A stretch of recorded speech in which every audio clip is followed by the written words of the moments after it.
Hello everyone, स्वागत है हमारे यूट्यूब चैनल मिस्टर आशीष सब पे।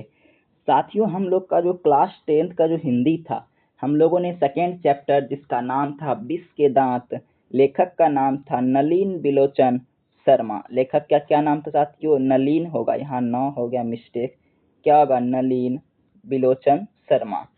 आज साथियों हम लोग इसका सभी प्रश्नों का उत्तर करेंगे, क्योंकि देखिए साथियों, एग्जाम में आपसे कहानी सिर्फ पढ़ने के लिए बोलता है कि कहानी पढ़िए, उसके बाद सारे प्रश्नों का जवाब दीजिए। तो कहानी आप लोग किस लिए पढ़ते हैं? पाठ के प्रश्न के लिए पढ़ते हैं, ताकि कहानी पढ़ लेंगे, उसके बाद हम लोग क्वेश्चन आंसर बनाएंगे। तो कहानी तो साथियों मैंने आपको पढ़ा दिया बहुत अच्छे से। जो कि साथियों सेन साहब थे, उसके पास एक मोटर कार थी, बिल्कुल काले रंग की चमकती हुई, जिसकी कीमत 750 रुपये थी। और उसके परिवार में 5 बेटियां, एक पत्नी और साथियों एक खोखा नाम का उसका बालक था, जो कि बड़ा ही बदमाश लड़का था। उसके साथ साथियों एक कारखाने में एक किरानी काम करता था, जिसका नाम था गिरधर लाल। गिरधर लाल का साथियों एक बेटा था, जिसका नाम क्या था? जिसका नाम था साथियों मदन था। मदन जो है, और गिरधर लाल और उसकी पत्नी बहुत ही गरीब परिवार के से बिलोंग करते थे। और सेन साहब, उनकी 5 बेटियां और सेन साहब की पत्नी और उसका बेटा खोखा, जिसे प्यार से कासू भी बोलते थे। नाम था उसका साथियों कासू, लेकिन प्यार से उसे सब खोखा खोखा कह के बुलाते थे। अब देखिए साथियों, होता क्या है कि एक दिन आता है, सेन साहब का लड़का खोखा गली के मोहल्ले में जाता है, और वहां पे उसे लट्टू नचाने का बड़ा ही शौक रहता है।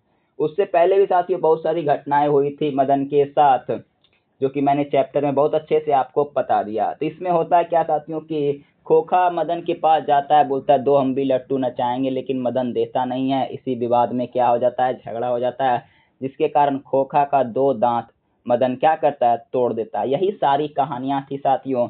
वीडियो के डिस्क्रिप्शन बॉक्स में आपको लिंक मिल जाएगा, जहां से आप लोग कहानी पढ़ सकते हैं। अब देखिए, आज साथियों हम लोग इसका पाठ परिचय करेंगे। तो मैं चाहता था कि आपको एग्जाम में जिस प्रकार आप लोग कॉपी कैसे लिखिएगा, मैं उसी टाइप का अपना हैंड राइटिंग नोट्स आपको प्रोवाइड करूं। तो देखिए साथियों, ये रहा मेरा हैंड राइटिंग नोट्स, जो कि आपको एग्जाम में अगर सेन साहब या विष के दांत के कहानी से कोई सा भी प्रश्न आएगा, तो आपको ठीक इसी प्रकार लिखना है। तो चलिए साथियों, देख लेते हैं हम लोग प्रश्न संख्या 1 में क्या कहता है। तो देखिए, प्रश्न संख्या 1 हम लोग का क्या है? क्या कहानी के शीर्षक की सार्थकता स्पष्ट करें। कहानी के जो शीर्षक है विष के दांत, उसकी सार्थकता का हमको स्पष्ट करना है। तो आपको आंसर में लिखना है क्या? कहाँ विष के दांत कहानी का शीर्षक अत्यंत सार्थक है। इस कहानी में जब किरानी गरीब गिरधर लाल का बेटा मदन ने अमीर घराने का बेटा कासू को पीटकर जब 2 दांत तोड़ देता है, तो इससे स्पष्ट होता है कि धनी वर्ग के अहंकार को चकनाचूर कर दिया।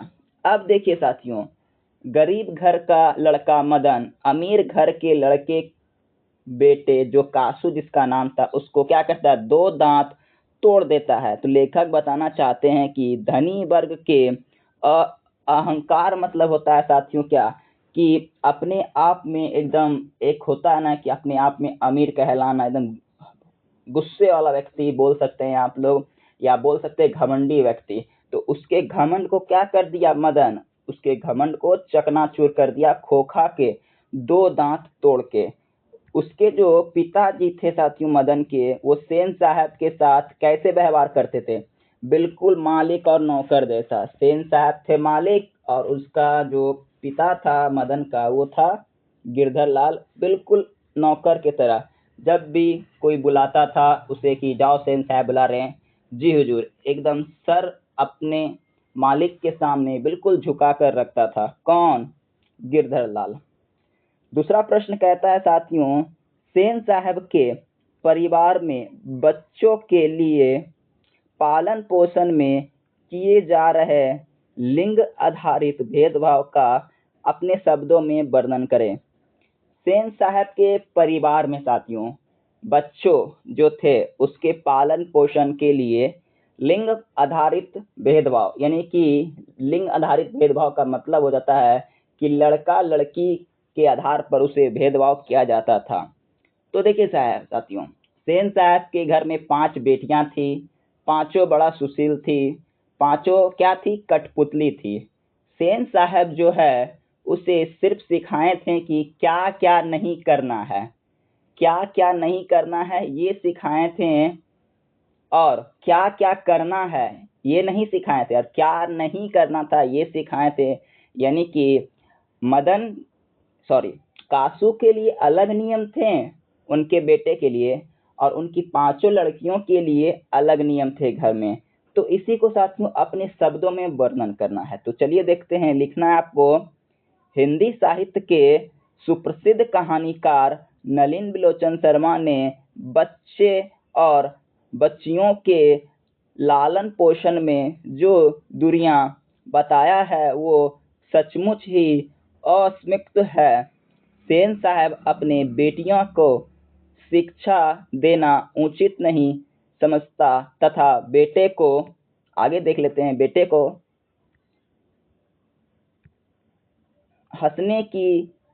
बेटियों को हंसने की भी इजाजत नहीं है, और बेटा में नटखटनपन के रूप में इंजीनियरिंग का स्वरूप दिखता है जो आधुनिक समाज के लिए उत्तम नहीं है।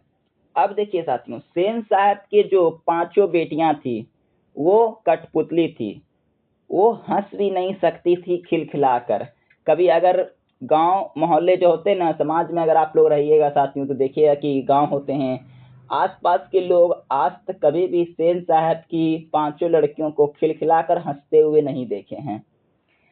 लेकिन खोखा जो था बड़ा ही बदमाश लड़का था, उसको इतना छूट दे दिया गया था घर में कि अगर वो टीवी पंखा कूलर सब तोड़ भी देता तो सेन साहब एकदम मुस्कुरा कर बोलते हैं कि मेरा बेटा तो इंजीनियर बनेगा, इसमें अभी से ही इंजीनियर का गुण मुझे दिख रहा है। शायद देखना चाहता होगा कि आखिर ये टीवी में जो प्रोग्राम दिखाया जाता था वो किस प्रकार दिखाया जाता है, आखिर ये जो कूलर में हवा जो ठंडी ठंडी आती है इसका क्या कारण था। शायद उसके मोटर को, कल पुर्जे को देखना चाहता है। यही बात है साथियों, आपको एग्जाम में ठीक इसी प्रकार ही लिखना है, क्योंकि कॉपी हैंड राइटिंग जो नोट्स होता है वो बहुत ही अच्छा होता है। मैं चाहता था इसे पीडीएफ में ही बना देता, लेकिन सोचा नहीं, आपको हैंड राइटिंग नोट्स दिया जाएगा ताकि एग्जाम का अभी से आपका प्रैक्टिस बना रहे। आगे कहता है क्या, खोखा किन मामलों में अपवाद था।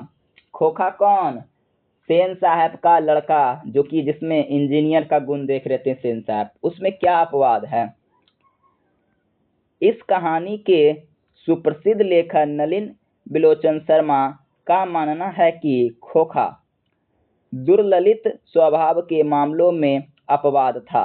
वह बात बात में अपने बहनों तथा अहाते के अंदर रहने वाले छोटे मोटे बच्चों को अपने रौब में रखता था, यानी कि रखना पसंद करता था, जो सचमुच प्राकृतिक नियमों का अपवाद है। खोखा क्या करता है कि देखिए, खोखा, लेखक कहते हैं कि जो खोखा है वो दुर्लभ स्वभाव का है।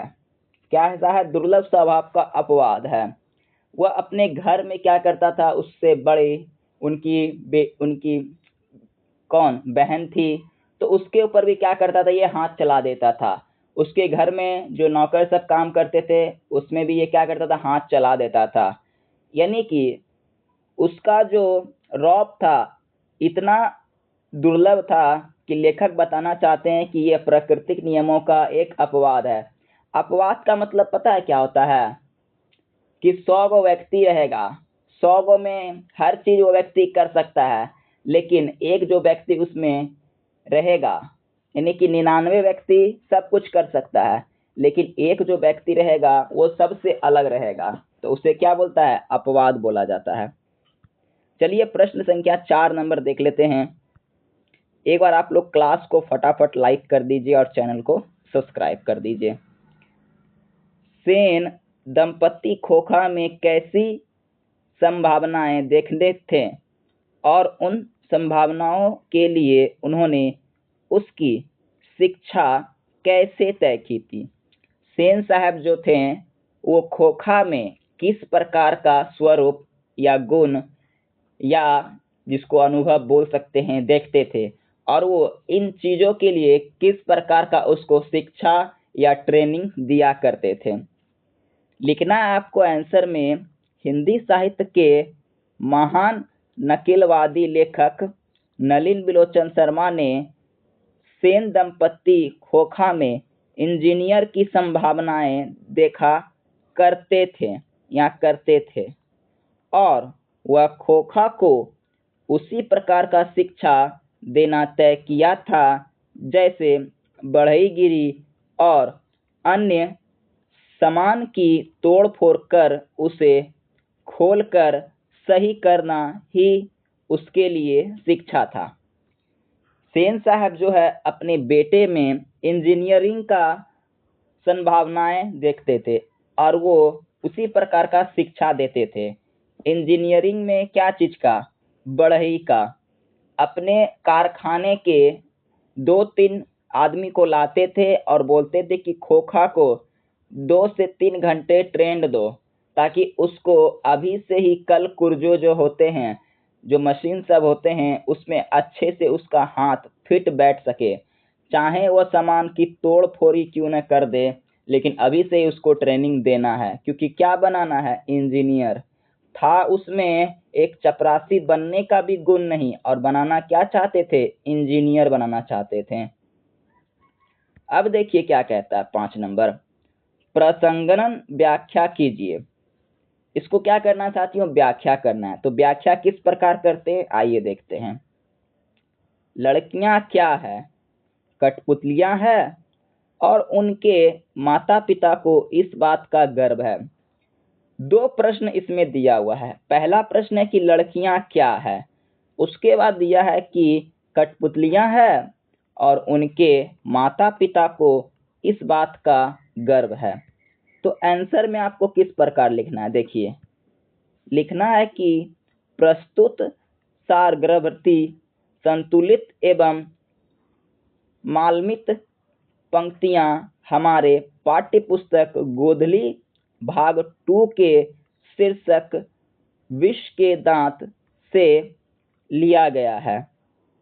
इस पंक्ति के माध्यम से हिंदी साहित्य के महान नकीलवादी कहानीकार नलिन बिलोचन शर्मा कहना चाहते हैं कि सेन साहब के बेटे को हर प्रकार का तमीज सिखाया गया है। इन्हें हंसने की इजाजत नहीं थी। क्या थी? हंसने की इजाजत नहीं थी उनकी बेटी को। फिर शाम को खेल करते थे। इस सब गुणों को देखकर माता पिता को इस बात का गर्व था कि लड़कियां कठपुतली है। अब देखिए साथियों क्या कहता है। सेन साहब ने उसे क्या करना है ये नहीं सिखाया था और क्या नहीं करना है ये सिखाया था। लड़कियां क्या करती थी? 5 थी, पांचों बड़ा सुशील थी। क्या नहीं करना है ये सिखाया गया था उसको। शाम का वक्त सिर्फ उसको खेलने के लिए 1 से 2 घंटा मिलता था। कभी भी उसे खिलखिलाकर हंसने की इजाजत नहीं थी। इस बात को सेन साहब और उनकी धर्मपत्नी पर क्या था? गर्व था कि मेरी 5 लड़कियां क्या है? कठपुतली है। बड़ा ही स्वाभाविक रूप की मेरी बेटियां हैं। यही बात इसमें लिखना है। अब आगे क्या करना है देखिए। क हो गया, ख नंबर देख लेते हैं। ख नंबर बोलता है, खोखा के दुर्ललित स्वभाव के अनुसार ही सेनों ने सिद्धांतों को भी बदल दिया।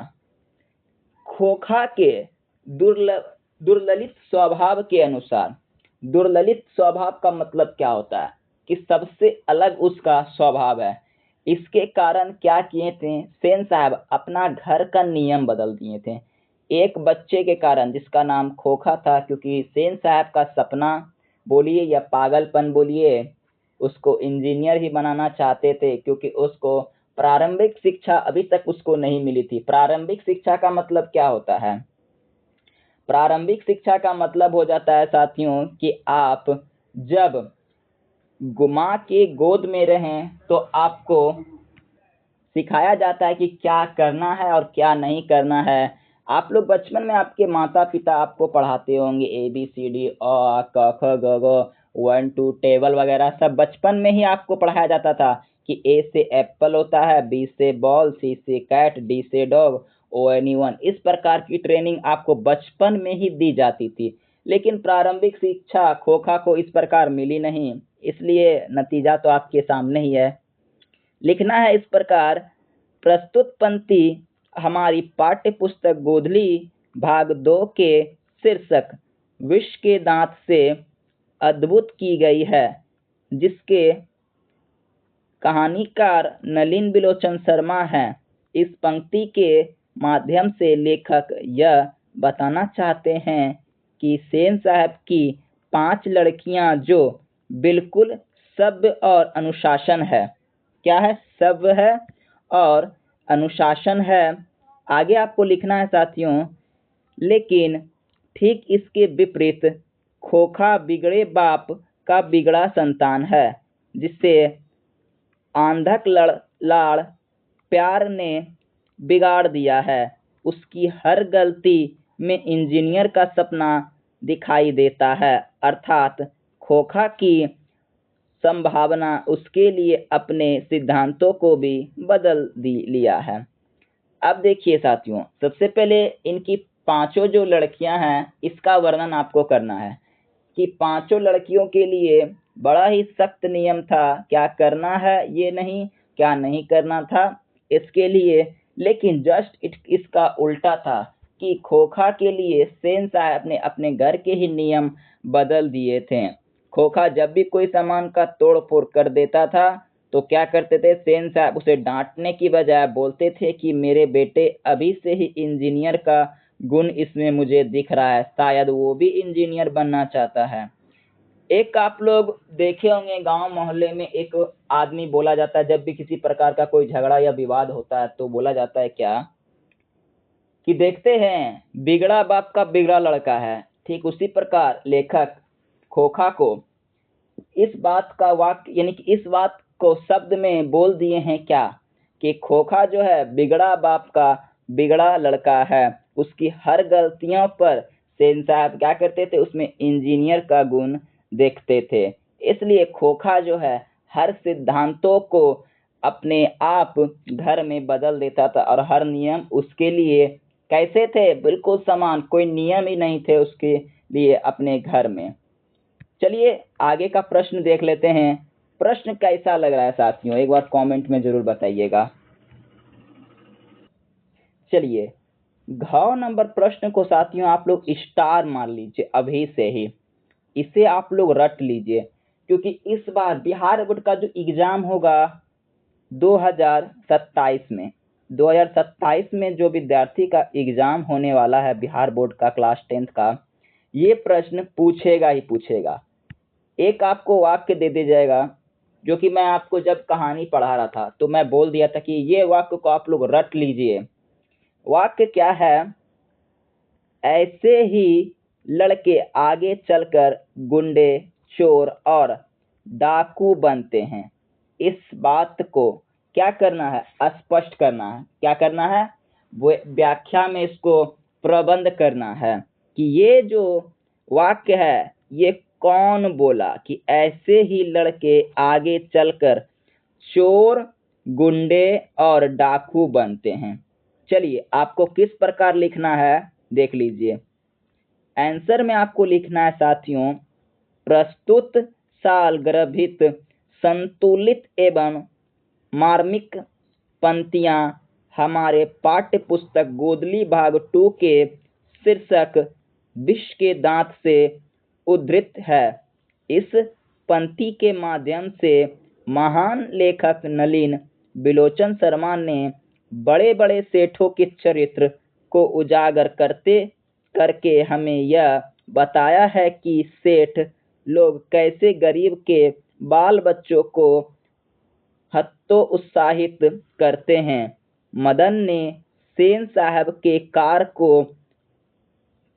को छुआ भी नहीं, फिर भी सेन साहब गिरधर के पुत्र मदन को डांटता हुआ उसकी माँ को कहता है, देखिए क्या कहता है, बड़ा ही मजेदार कहानी है साथियों, एकदम पढ़ने में बहुत ही मजा आएगा। आप लोग जा करके पढ़ लीजिएगा, डिस्क्रिप्शन बॉक्स में कहानी का लिंक मिल जाएगा। क्या कहती है सेन साहब, क्या कहते हैं आगे कि ऐसे बच्चे को अभी से संभालो, नहीं तो ऐसे ही बच्चे आगे चलकर गुंडे, चोर और डाकू बनते हैं। अब देखिए क्या है साथियों, कहानी जब सेन साहब के घर में कुछ दोस्त उनके आते हैं तो गपशप करते हैं, तो गपशप में एक सिलसिला निकलता है कि हाँ मेरा बेटा इंजीनियर बनेगा, तो आपका बेटा क्या बनेगा, वगैरह वगैरह होता ही होता है। तो देखते हैं क्या कि बाहर से चिल्लाने की आवाज आती है, तो सभी लोग निकलते हैं। क्या देखते हैं कि मदन, उसकी माँ और उसके ड्राइवर जो है, वो ड्राइवर क्या करते हैं, मदन और गिरधर की माँ पर चिल्ला रहे थे। यानी दोनों, मदन और गिरधर का जो बेटा मदन और उसकी माँ और शोफर जिसको ड्राइवर बोलते हैं, वो क्या कर रहा था, दोनों लड़ झगड़ रहे थे। इतने में सेन साहब आते हैं और गिरधर के बेटे को देखते हैं कि वो क्या कर रहा है, मारने दौड़ रहा है। किसको, कार के ड्राइवर को, यानी कि शोफर को। देखता है, फिर क्या उसका ड्राइवर बोलता है सेन साहब का कि मालिक देखिए ना, ये जो कार को गंदा कर रहा था। सेन साहब गुस्से से एकदम लाल हो जाते थे। जब भी कोई कार को छू लेता था या फिर किसी प्रकार का उसमें टच भी हो गया तो सेन साहब बहुत ही उसको डांटते थे, क्योंकि यहाँ पे तो कार का मामला था, तो कार को क्या कर दिया था, तो छू लिया था। फिर क्या करते हैं कि सेन साहब चुपचाप रहते हैं। तो सेन साहब को जो ड्राइवर है ना, वो मदन को क्या करता है, घुटना फोड़ देता है, यानी कि उसको ढकेल देता है। तो मदन जो है घायल हो जाता है। सेन साहब बिल्कुल चुप रहते हैं और एक सुरीली आवाज में क्या बोलते हैं कि मदन की माँ, मदन को ले जाओ, देखना आगे चलकर ऐसी गलतियां ना हो। फिर बोलते हैं ऐसे ही लड़के आगे चलकर चोर, गुंडे, डाकू बनते हैं। बस इतना ही कहने के बाद क्या करती उसकी माँ, मदन को लेकर चले जाती है। कहानी बड़ा ही मजेदार है, एक बार पढ़ना आपके लिए बहुत ही आवश्यक है, पढ़ लीजिएगा। तो मेरे साथ ही आप लोग बोलना स्टार्ट कर दीजिएगा। चलिए आगे देख लेते हैं। हंस कौवे की जमात में शामिल होने के लिए ललक गया। हंस कौवे की जमात में शामिल होने के ललक गया। इस वाक्य को क्या करना है, व्याख्या करना है। ये वाक्य कहाँ से लिया गया है? ये वाक्य आपको याद है कि जब खोखा जो है मदन के साथ क्या कर रहा था, खेलने गया था गली में लट्टू नचाने के लिए, तब लेखक इस वाक्य का प्रयोग करते हैं। आपको लिखना है किस प्रकार, देखिए लिखना है कि प्रस्तुत सारगर्भिता संतुलित एवं मार्मिक पाठ्य पंक्तियां हमारे पाठ्य पुस्तक गोदली भाग 2 के शीर्षक विष के दांत से अद्भुत है।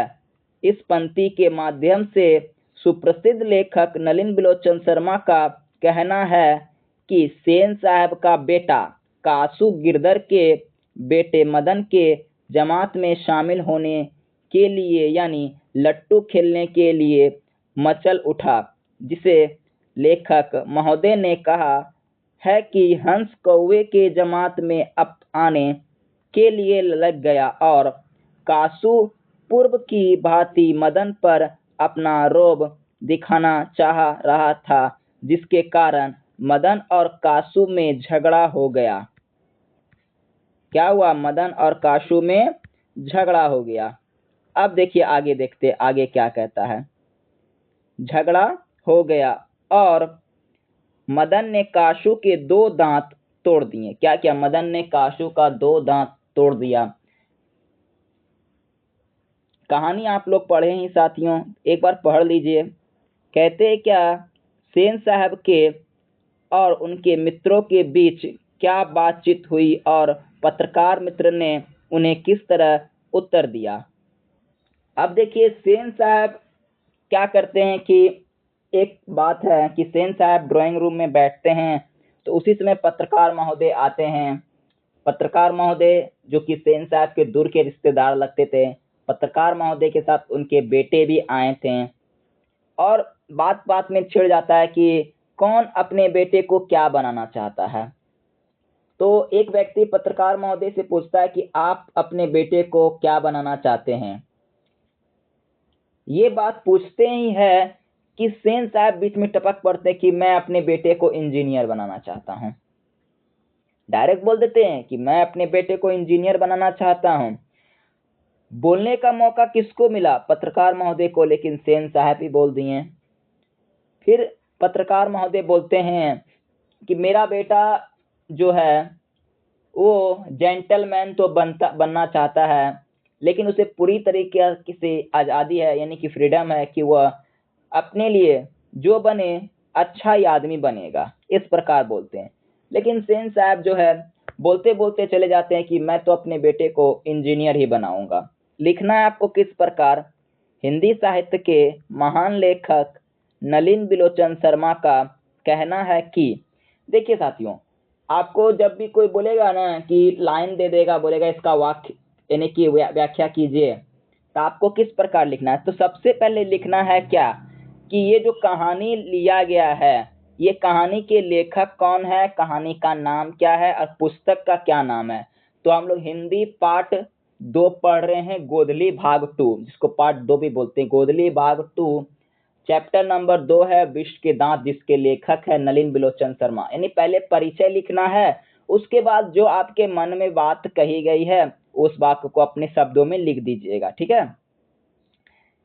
कहता है, जब सेन साहब और उनके मित्रों के बीच बातचीत शुरू हुई तो सबसे पहले सेन साहब अपने बेटे कासू के बारे में, आगे लिखा हुआ है कासू के बारे में, मुलाकातित के साथ बताने कर लगते हैं कि मैं अपने बेटे को इंजीनियर बनाना जा रहा हूँ। क्या बनाने जा रहा हूँ? इंजीनियर बनाने जा रहा हूँ। आजकल पढ़ाई लिखाई तो फिजूल है। मैं अपने कारखाने के बढ़ई मिस्त्री को 1-2 घंटे आकर ठोक पीट कर सीखने के लिए कहा हूँ। इससे बच्चे की उंगलियां अभी से ही औजार से वाकिफ हो जाएगी। तब पत्रकार मित्र ने उत्तर दिया कि मैं चाहता हूं कि वह जेंटलमैन जरूर बने और जो कुछ बने उसका काम है, उसी पूरी आज़ादी है। क्या कहते हैं कि मैं तो अपने बेटे को जा रहा हूं इंजीनियर बनाने के लिए, कारखाने से 2-3 आदमी को मैंने बुलाया है ताकि अभी से उसे बढ़ई के काम में, उसके ठोक पीट करने में उसकी मदद करे। आजकल की पढ़ाई लिखाई को क्या बोलते हैं सेन साहब कि फिजूल की है, आजकल की पढ़ाई कुछ नहीं है। लेकिन फिर लेखक जो हैं वो पत्रकार महोदय के वाक्य को यहाँ प्रस्तुत करते हैं क्या कि पत्रकार महोदय बोलते हैं कि मैं तो अपने बेटे को जेंटलमैन बनने जरूर चाहता हूँ कि वो जेंटलमैन बने, परंतु कुछ बनने उसको काम करना पूरी आज़ादी है। कैसी है कि उसे पूरी आज़ादी है, जो करेगा वो अपने लिए ही करेगा। चलिए 7 नंबर देख लेते हैं। आगे कहता है, मदन और ड्राइवर के बीच के विवाद के द्वारा कहानीकार का क्या बताना चाहते हैं।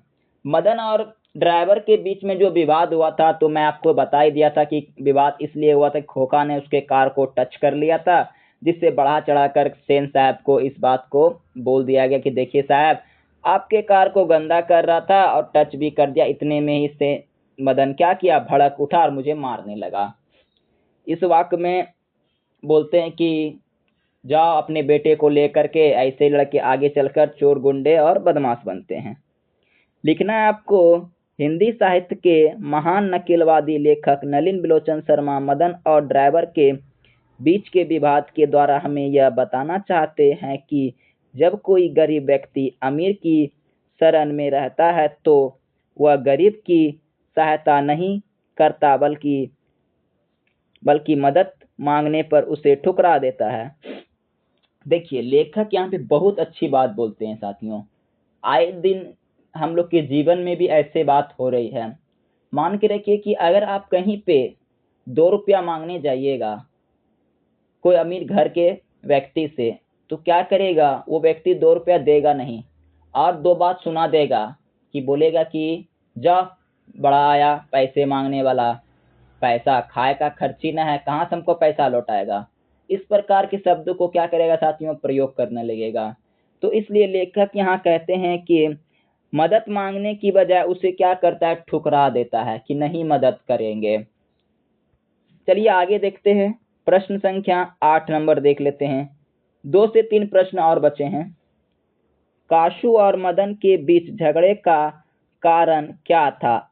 इस प्रसंग के द्वारा लेखक क्या सिखाना चाहते थे? काशू और मदन के बीच झगड़े का क्या कारण था?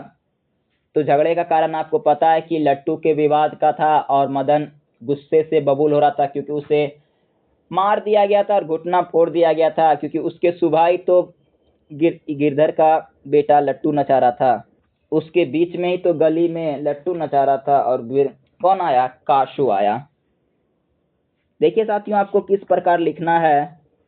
लिखना है कि हिंदी साहित्य के महान लेखक नलिन बिलोचन शर्मा का कहना है कि मदन और काशू के बीच झगड़े का मूल कारण लट्टू का खेल है, जो माना जाता है क्योंकि मदन को जब ड्राइवर के द्वारा गाड़ी नहीं छूने दिया गया तथा उसे धकेल दिया गया, इस बात को लेकर मदन ने भी काशू को लट्टू खेलने से इनकार कर दिया, जिससे काशू और मदन के बीच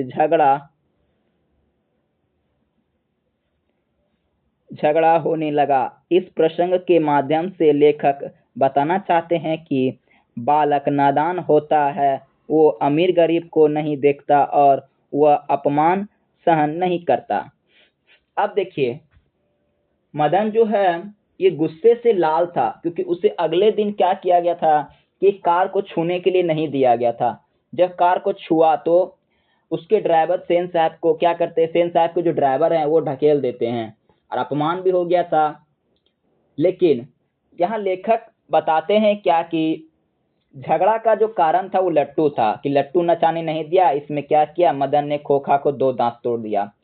यहाँ लेखक बहुत अच्छा बात बोलते हैं। लेखक बोलते हैं क्या कि आजकल के लड़के जो होते हैं ना ही वो अमीर घर के बेटे को देखते हैं ना ही गरीब को देखते हैं, सिर्फ वो अपना अपमान को देखते हैं।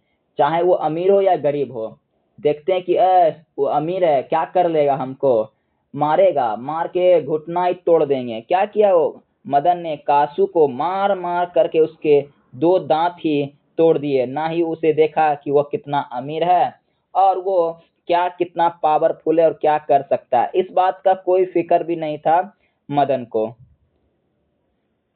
आगे कहता है, महल और झोपड़ी वालों की लड़ाई में अक्सर महल वाले ही जीतते हैं, पर उसी महल में जब दूसरे झोपड़ी वाले उसकी मदद अपने ही खिलाफ करते हैं। लेखक के इस कथन को कहानी के एक उदाहरण देकर स्पष्ट करें। महल और झोपड़ी वाले की लड़ाई में अक्सर क्या होता है कि महल वाले ही जीतते हैं। यहाँ लेखक कहते हैं कि अमीर घर का बेटा, अमीर महल किसको बोलते हैं? महल किसके पास होता है? अमीर के पास। काशू के पास महल था, झोपड़ी किसके पास था? मदन के पास, क्योंकि मदन गरीब परिवार से आता था।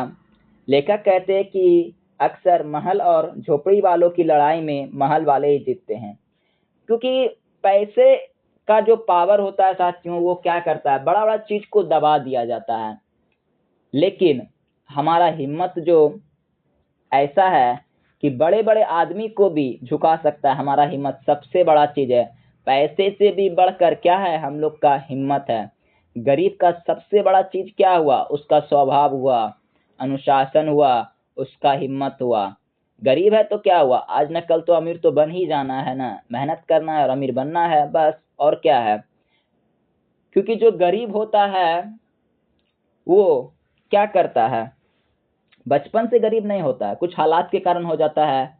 और जो अमीर होता है वो गरीबे का तो पैसा लेके न बनता है, क्या करता है, गरीब को मदद कर दिया। और गरीब जो जो थोड़ा सा मूर्ख होता है क्या करता है, ओ हमको मदद कर दिया, इस बार इलेक्शन होने दो, वोट हम उसी को देंगे। क्या करता है, वोट दे देता है, वोट जीता, बस 5 साल के लिए बन गया विधायक, नेता बन गया। हो मेरे को वोट दिया, दे दिया 5-10 रुपया, कमाएगा वहां लाखों करोड़ों में, और यहाँ 5-10 रुपया दे दिया गरीब को, गरीब इतने में खुश हो गया। इसलिए अपना कीमती वोट उसी को दे जो आपके मनपसंद नेता है, और आपके 5 साल को अच्छे से आपको हर चीज वो पूर्ति करे जिसके लिए आप उसे अपने उम्मीदवार के द्वारा चुने गए हैं। ठीक है, चलिए आंसर देख लेते हैं। लिखना है, महल और झोपड़ी वालों की लड़ाई में हमेशा महल वाले ही जीतते हैं, क्योंकि महल का तात्पर्य अमीर वर्ग तथा झोपड़ी का तात्पर्य गरीब वर्ग से है। लेखक का कहना है कि जब तक गरीब की सेवा नहीं करेगा तब तक उसकी हार होती रहेगी, लेकिन जिस दिन ये गरीब वर्ग अमीरों की सहायता करना बंद कर देगा उसी दिन उसका पासा पलट जाएगा। चलिए समझते हैं। देखिए, जिस दिन क्या करेगा कि गरीब आदमी अमीरों की सहायता करना बंद कर देगा उसी दिन उसका पासा पलट जाएगा। अमीर कैसे बनता है आदमी, गरीबों का खून चूस करके, गरीबों का खून चूस कर ही आदमी अमीर बनता है। ऐसे अमीर थोड़ी ना बन जाएगा। क्या अमीर बनना आसान है, थोड़ी ना आसान है। हम जैसे मिडिल क्लास आदमी को क्या करता है, दबा दिया जाता है, कुचल दिया जाता है, जिससे कारण अमीर लोग क्या सीना ठोक करके चलते हैं, अरे हम अमीर है। 10 नंबर देखिए, रोज रोज अपने बेटे मदन की पिटाई करने वाला गिरधर मदन द्वारा काशू की पिटाई करने पर उसे दंडित करने की बजाय अपनी छाती से क्यों लगा लेता है। साथियों, मदन जो है वो रोज रोज अपने पिता गिरधर से मार खाता है, तो मार खाते खाते आदमी ठोस बन जाता है।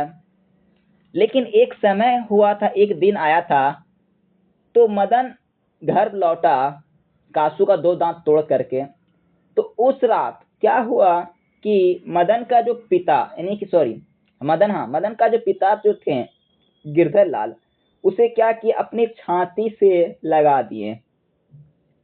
अब इस वाक्य को लिखना है किस प्रकार, आंसर में देखिए क्या कहता है, क्यों लगा दिए, कारण आपको बताना है।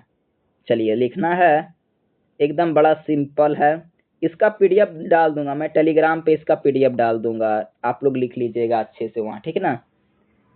मदन की हरकत को देखकर सेन साहब गिरधर लाल को हमेशा ताना देते थे। वह लाचार पिता मदन की प्रत्येक दिन पिटाई करता था। गिरधर लाल यह जानता है कि मेरा बेटा निर्दोष है और भीतर ही भीतर खूब रोता है। वह अपने ऊपर किए गए अन्यायों का विरोध नहीं करता, लेकिन गिरधर लाल को आज एहसास हो गया कि मेरा बेटा ईमानदार और स्वाभिमान है। वह अपने पिता के अपमान का बदला जब चुका लेता है तो उस समय गिरधर लाल ने पिटाई न करने पर मदन को छाती से लगा लिया जाता है।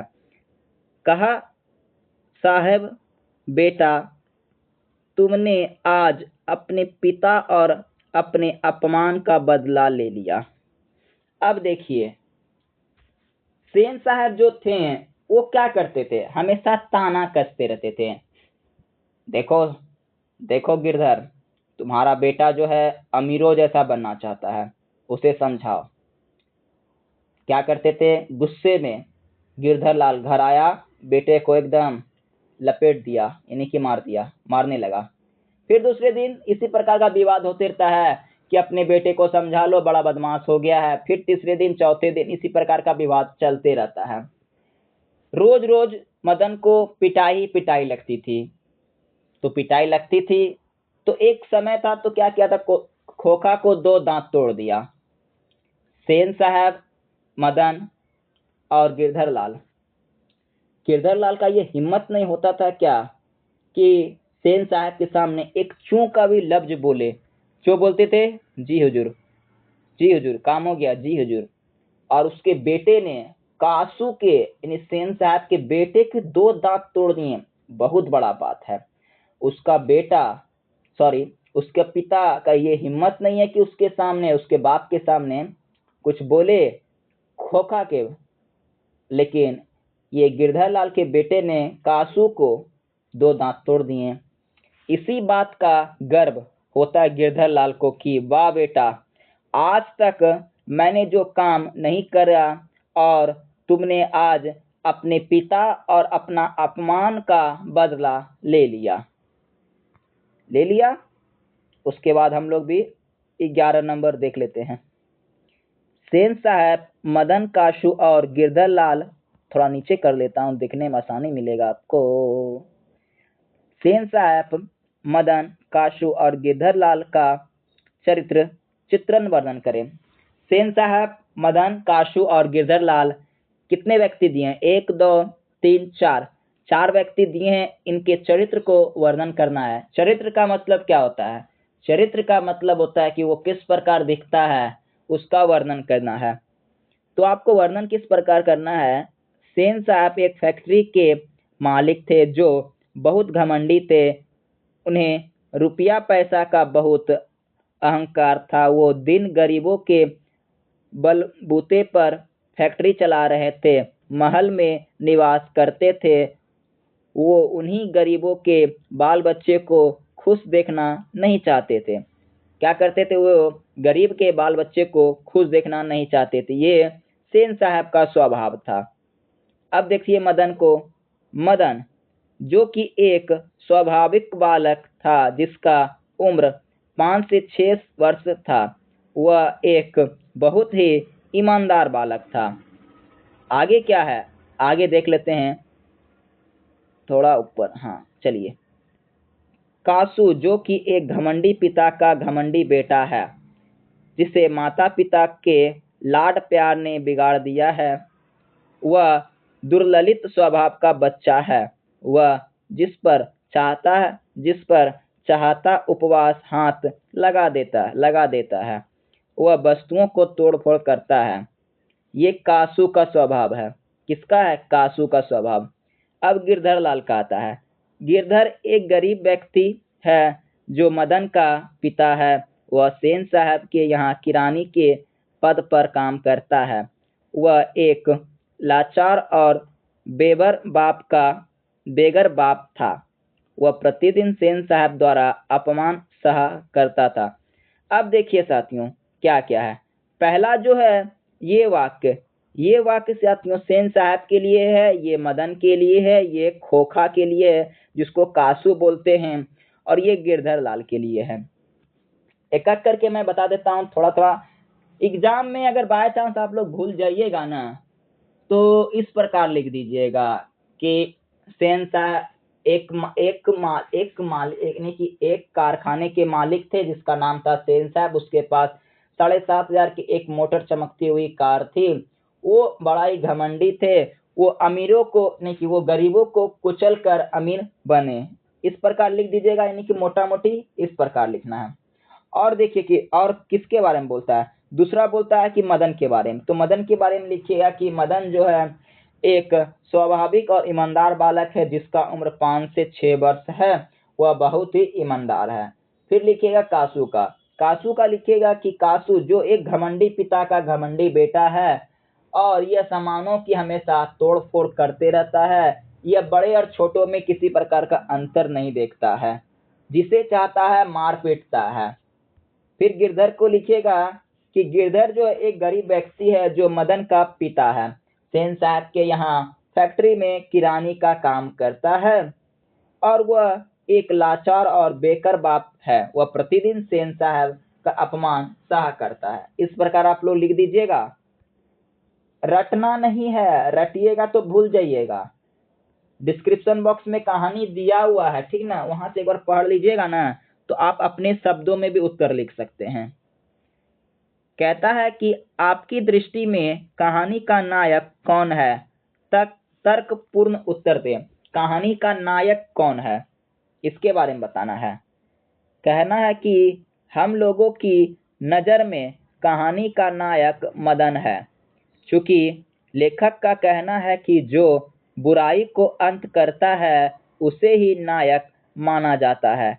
एक दिन की बात है जब मदन कुछ अबरागत छोकरों के साथ लट्टू नचा रहा था। उसी दौरान खोखा आकर कहता है कि लट्टू हम भी खेलेंगे। जब उस दिन मदन के द्वारा मना कर दिया जाता है तो 4 घूसा खोखा को जमा दिया जाता है। उसके बाद मदन ने भी कासू के 2 दांत तोड़ डाले। मदन के एक ईमानदार और, देख लेते आगे क्या लिखा है, ईमानदार और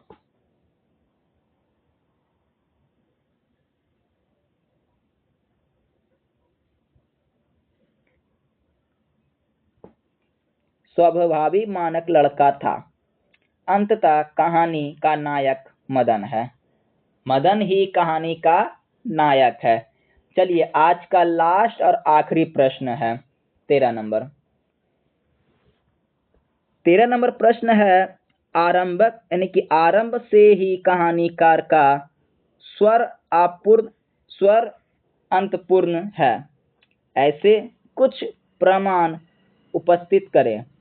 यानी कि आरंभ से ही कहानी का जो स्वर है वह किस प्रकार है, इसका वर्णन आपको करना है। लिखना है, हिंदी साहित्य के महान एवं सुप्रसिद्ध लेखक नलिन बिलोचन शर्मा को आरंभ से ही स्वर व्यंग्यपूर्ण है, क्योंकि इस कहानी में सेन साहब अपने बेटे को सभी ऐसे आराम दिया, उसे इंजीनियर बनाना चाहता, लेकिन वे अपनी पुत्री को गुलामी की तरह घर में रखा तथा उसके शिक्षा के बारे में तनिक भी नहीं सोचा। सेन साहब क्या करते हैं कि अपने बेटे को इंजीनियर बनाना चाहते हैं, लेकिन बेटियों के लिए अलग नियम था, कोई शिक्षा नहीं, किसी प्रकार का कुछ नहीं, सिर्फ तुम कठपुतली बनो। उसे अपनी पुत्री का थोड़ा सा भी एहसास नहीं था कि मेरी बेटी आखिर किस प्रकार पढ़ेगी। साथियों, कहानी का क्वेश्चन आंसर का यहीं पे समाप्त होता है। इसका पीडीएफ आपको मिल जाएगा, डिस्क्रिप्शन बॉक्स में लिंक दिया हुआ है, टेलीग्राम में मिल जाएगा, और इसका पाठ पढ़ने के लिए आपको वीडियो के डिस्क्रिप्शन में लिंक दिया हुआ है प्लेलिस्ट का। Chapter number 1 chapter number 2 complete हो गया। क्लास 10th का भी साथियों मैथ स्टार्ट हो गया, जिसका 2 चैप्टर कंप्लीट हो गया है। डिस्क्रिप्शन बॉक्स में आपको सारी जानकारी मिल जाएगी। तो चलिए साथियों, हम लोग अब मिलते हैं तीसरे चैप्टर में, हिंदी का। तीसरा चैप्टर क्या है आप लोग कमेंट में जरूर बताइएगा।